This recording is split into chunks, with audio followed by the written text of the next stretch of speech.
Hi everyone, and welcome to another episode of Govs on the Go Faculty Spotlight, a podcast featuring faculty in the College of Arts and Letters here at Austin Peay State University. My name is Dr. Hoon. I'm the Dean of the college. I'm also the host of the podcast. Today I'm talking with McLean Fahnestock, Professor and Chairperson in the Department of Art and Design here at Austin Peay. Welcome to the show, McLean. Great to have you. Thanks for having me. And I want people to know that we had decided on you as for our next season early on, and then we were very glad to have you as the chair for the department, and you still agreed to be on. I still agreed. I still agreed after becoming chair. Yes, I did. Yes. Yeah. So we're going to talk a little bit about your teaching and also about your research interest and what you like to produce. But let's talk about your journey here, because I think that's interesting. You talk about having been around the United States, but how did you make it to Austin Peay and Tennessee? So I have lived a lot of places. I made it to Austin Peay because I knew some people at Austin Peay. Network is the way things happen. And I ended up in Tennessee when I was in high school. I'm originally from Southern Maryland, Northern Virginia area. And we moved here my sophomore year of high school. I went to Brentwood High School in Brentwood in Tennessee. Okay.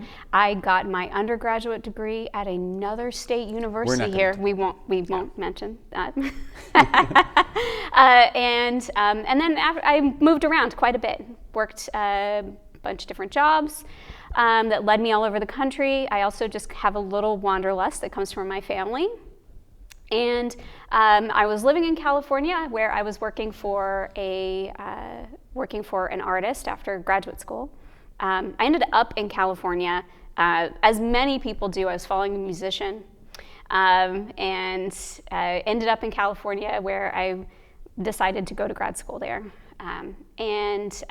When I was working for an artist in California, my husband and I decided it was time for us to leave. It was getting expensive, and all of our family was back in the South, and we're kind of both from the South. He's from Houston, and I just contacted my network and said, "Hey, Nice. I'm looking for a job. I'm looking for a job teaching, and I would really like to be back in the South." So I contacted the chair of the Department of Art and Design at the time, Barry Jones, and along with some people at the other school I went to, and other schools in Tennessee, and I ended up here as a visiting professor in 2014, I believe. I did a year as a visiting professor, and then did a year adjuncting at every school in Nashville before landing my tenure track job here. And it was not a place that my husband and I were going to stay. We were thinking, Nashville would be a pass-through. We're going to go on somewhere else. But my husband fell in love with the place. He had never been. It was more temperate than Houston. It ended up being a place where I could grow. Nice. And my work could grow. So here we are, 2023. Made our home here in Nashville, and my home at Austin Peay. Yeah, and it all matters is that we have you now. Yeah, well, and thank you. That is important. Now, I hear that you're from an art family. I am. And so, where are your roots from? So I'm from an art family that goes quite far back, actually. I have a great uncle that was an illustrator, and illustrated for the New York Post. My parents are both musicians. My dad is a banker, but he played the folk clubs in New York as a way to make rent. My mom got her degree in music education, and there's always been music and art in our home. So they really raised my sister and I with the idea that art is important, music is important, the humanities are important. Even though finance is important, right. You have to have that balance. And so I was really lucky to grow up with that kind of reinforcement and with that support. So you helped create our Foundations curriculum that is really so important to all the different areas, helping our students get acclimated. But, what was your thought process while you were helping develop it? What were your goals? So I was really tasked by the department to look at how we could integrate technology across all 3 areas. And I wanted to be able for our students, no matter what level they came in to the department, to all leave Foundations with a strong foundation. That's why it's called Foundations. That's right. So everyone comes out of those core classes having this base knowledge that could move them into anything that they want to do in art and design.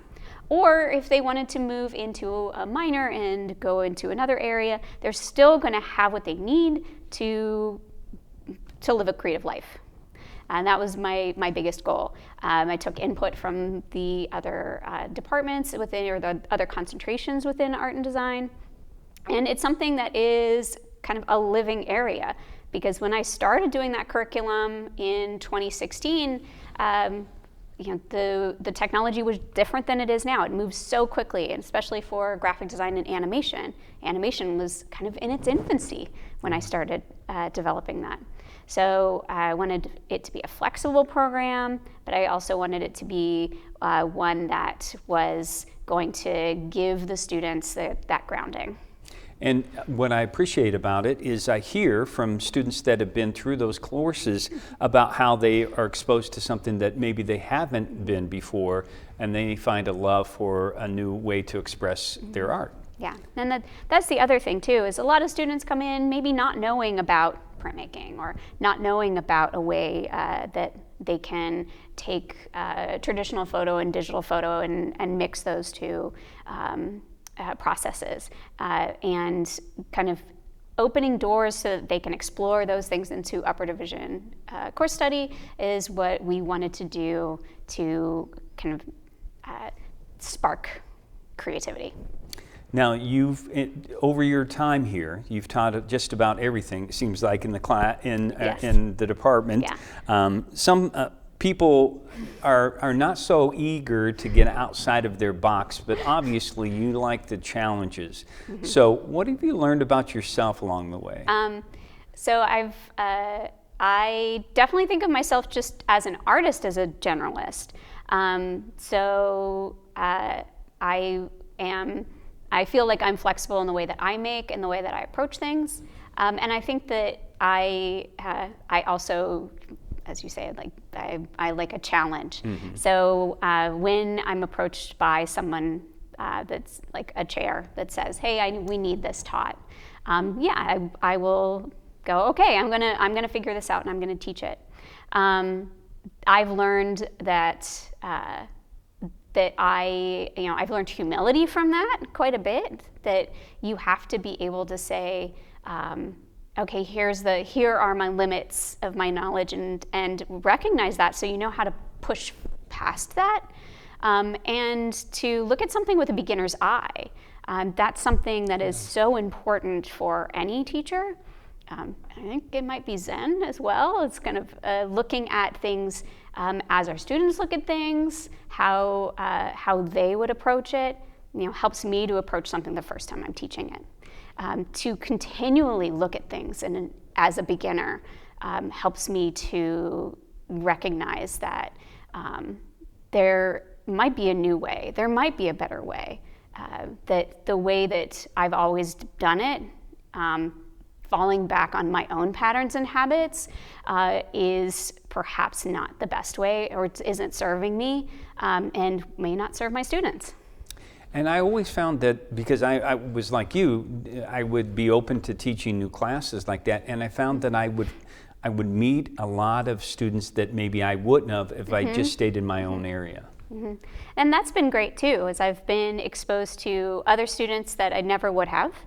Even within Foundations, I'm teaching everybody, but I would be exposed to students at a higher level that I would see, I would get to see them again. Yeah, and that was something so exciting for me, because when you're teaching Foundations, you're teaching freshmen, teaching people when they just enter into the university and they have a really different way of thinking about their work than when they are in a 4,000 level course. So taking that leap to say, okay, I'm going to now teach this student again after they've had 4 years of experience. Let's see what that relationship is like. Let's see what they're making now. Now, you had training as a sculptor, but you are a digital artist. Yes. And so let's talk a little bit about the things that you like to produce. What inspires you and how do you express that? So I work with the landscape. I'm inspired by the landscape and what is possible in the landscape, with the ways that that metaphor and experience can live in the way that we approach the land. And that comes a lot from my family history. My grandfather was an explorer for the American Museum of Natural History in New York. And so that's where some of that wanderlust comes from. But there is a history with my family of looking for new places and looking at places in a different way.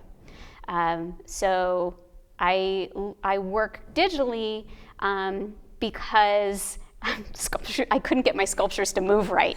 And that's really what it was, is I was trying to get attention. I was trying to get things to create movement and tension with the audience, and I couldn't do that with my sculptures in the same way I could with video. And that's when I really made that transition. And I did that in grad school. I had a roommate who was a photographer going through the program with me, and she said, hey, you're at this kind of impasse with your work. Why don't you try a fun class? And I've always been good with computers, and that ended up becoming sparking something in me that this is a way that I can reach something in my work that I couldn't otherwise. Wow, and I would imagine that just again an approach to a different technology. I mean, there's a learning curve, but to find a way to again express how you see the world is just a new kind of thing to do. It is. It's a that new technology opens up new problems. And I do love solving problems. I do love those challenges. So that I think that was really great for me, especially when I was at a time when I wasn't able to solve the problems of the older technology, of the technology I had already learned. So I think that that transition, it did allow me to, as you were saying, show the world more of what I was attempting to share more of my vision. Well, we're so glad that you've joined us on today's episode. Thanks for being a guest. Oh, thank you so much for having me.